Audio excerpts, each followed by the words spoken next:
Circle of fifths. Everything you need to know so you don't fail music class in 11 minutes. There are 12 different musical pitches in Western music theory, and each one can be assigned a letter name. Here they are on the piano keyboard. Above or below that, the pattern just repeats. The notes sound basically the same, just higher or lower.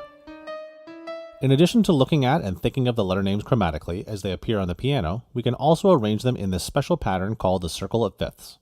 It doesn't look like much, but this is an incredibly powerful reference tool with a number of useful properties and patterns. You'll commonly see versions of the circle of fifths with information about major key signatures and relative minor keys. But you can also use the circle to get a better understanding of harmony, intervals, transposition, chord structure, and probably a whole lot more.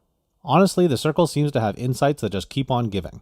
It's almost like a reference chart of useful math equations, and the periodic table of elements, and a color wheel, all in one, but musical, like a magical musical device. But to understand how it works, it's helpful to know how it's built. The structure of the circle of fifths is a bit like those drawings of impossible stairs where you keep going up or down, but eventually you'll end up arriving at the same place. But instead of going up or down a stair as you go around, the notes go up a fifth clockwise and down a fifth counterclockwise. And if you keep going, you'll end up where you started. This isn't possible in the physical world, but it is possible in music. Let's see how this plays out on the piano. We'll start on C and go up a perfect fifth, which you could either think of as the fifth note of a major scale or as 7 semitones. If we go up another perfect fifth, we get D, and up a perfect fifth from D is A. Continuing the pattern, the fifth note of A major is E. The fifth note of E major is B. A perfect fifth above B major is F sharp, and 7 semitones more brings us to D flat, followed by A flat, then E flat and B flat, followed by F, and would you look at that? We're back at C. Keep in mind, what's important is the letter name rather than any specific note in any specific octave. If we wrote out the notes we just looked at on the piano, it would look like this. But there's no reason you can't use a high or low version of a note when it's more convenient. These two versions of the notes from the circle have slightly different shapes, but the note names are the same, and they loop right back to the beginning, just like a circle. Next, this circle that we just made is missing a tiny detail. These three at the bottom actually have two names because each note on the circle of fifths corresponds to a major scale, which has a unique key signature. And according to the rules of major scales, there are 3 with enharmonic equivalents. Those scales can be written in 2 different ways, but they actually sound the same. And when we look at the key signatures for all these scales, we see another interesting property of the circle. Starting at the top of the circle, C major has no sharps or flats. But as we go around the cycle clockwise, we start adding sharps. G major has 1 sharp, D major has 2 sharps, A has 3, E has 4, B has 5, F sharp has 6, and C sharp major has 7 sharps. Going the other way adds flats.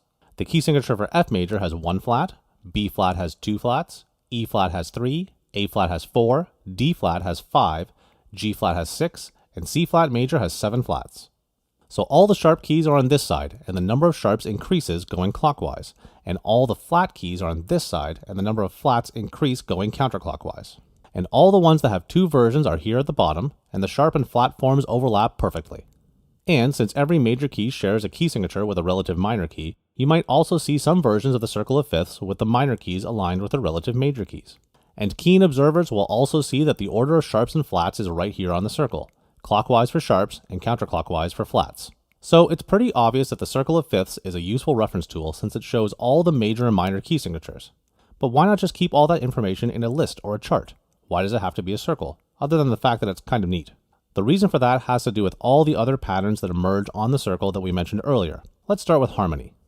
Harmony is a complex subject that can be broadly understood as the study of what chords are used in a piece of music and how those chords relate to each other. 3 of the most ubiquitous chords are the ones built on the 1st, 4th, and 5th note of any given key. In C major, that refers to chords built on C, F, and G. They're found in almost every piece of music you could think of. These chords can appear in quite a few different versions, but each one is still based on the same root note of 1, 4, and 5 of C, or C, F, and G. Now, notice that F and G are right beside C on the circle.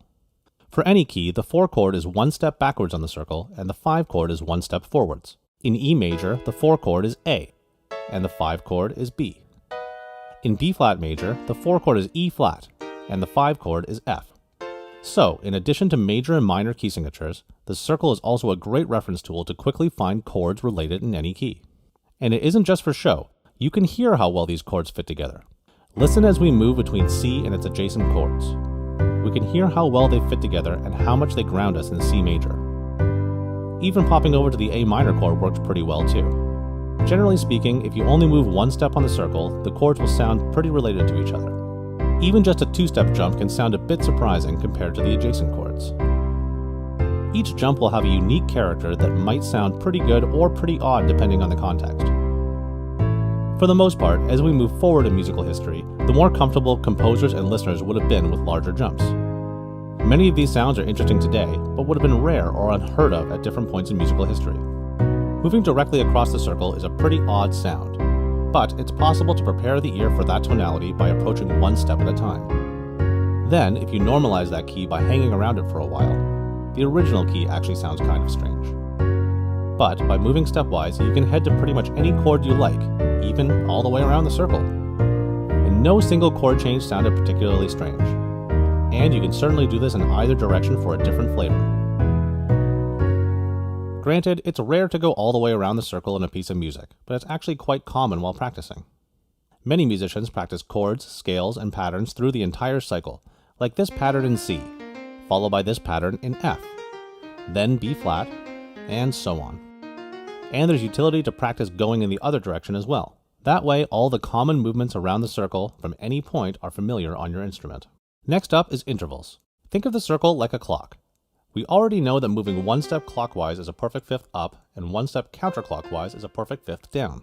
Other intervals are reflected clockwise and counterclockwise as well. 2 steps on the circle is either a major second up or down, and 3 steps is a major sixth up or down. Every interval on the circle is reflected by going in the opposite direction. Here's a chart for all the intervals on the circle. Clockwise makes the interval go up, and counterclockwise makes the interval go down. This idea is useful for a couple of reasons. First, you could use this as a calculator to transpose a note or a key. Musicians who play transposing instruments need to do this all the time. For instance, most trumpets and clarinets are in B flat, so they need to play a major second up from concert pitch. Usually they're given music that's been prepared for them, but say they've been asked to play a specific scale, they can just move 2 steps clockwise on the circle. If they're asked to play an E flat concert scale, they simply move 2 steps clockwise and know that they need to play an F major scale. E-flat instruments like alto and baritone saxophone would need to move 3 steps clockwise. And F instruments like horns would need to move just 1 step clockwise. Many musicians will find this a useful tool to transpose anything for their instrument quickly and accurately. The second reason this idea of intervals on the circle of fifths is useful is because it provides a bit of insight into interval inversions and how and why they work. For instance, we know that the major third and minor sixth are inversions of each other. C to E is a major third, and E to C is a minor sixth. They're the same note names but flipped around. If we look at those intervals on the circle, we see that the major third is 4 steps and the minor sixth is 8 steps, and together they close the circle. You'll find that every interval and its inversion will close the circle and add up to 12 steps. Continuing this visualization, we can analyze the structure of chords by looking at how each specific note of a chord falls on the circle for some pretty insightful patterns. This is a major chord. It's just a perfect fifth and a major third played at the same time. The major chord is always in this shape on the circle. You can move the shape anywhere and get a major chord because every major chord is a perfect fifth and a major third from the root. Comparing the shape of the major chord and its parallel minor chord, like C major and C minor, you'll see that the shape is actually a perfect reflection of the major chord on the circle. 2 notes stay the same, C and G, and only 1 note, the third, changes from E to E flat. Interestingly, even though the major and minor third are right beside each other on the keyboard, they're almost directly across from each other on the circle. This may give some insight into why the 2 chords seem similar, but are so different in sound and function. There are also 4-note versions of these chords, like the major 7th chord, which is 2 perfect fifths between C and G and E and B. And there's the minor 7th chord, which is also 2 perfect fifths between C and G and E flat and B flat. The 2 shapes aren't quite the same perfect reflection as the major and minor triads that we just looked at, but it is pretty close. But probably the most important 4-note chord is the dominant 7th chord. That interval between the 3rd and the 7th directly crossing the circle is known as the tritone, and that's what gives the tension to a dominant chord, which generally wants to resolve to this chord. A closely related chord is the frighteningly named minor 7 flat 5 chord. It's just a reflection of the dominant chord on the circle, but functions similarly because it maintains the same tritone between E and B flat. Yet another reflection of the dominant 7th chord is the equally frighteningly named tritone substitution, which is just another dominant chord a tritone away. Similar to the minor 7 flat 5, the third and seventh remain while the root and fifth change. So the function is the same, but the tonal color is quite different. Here's the sound of a standard cadence. And here it is with a tritone substitution.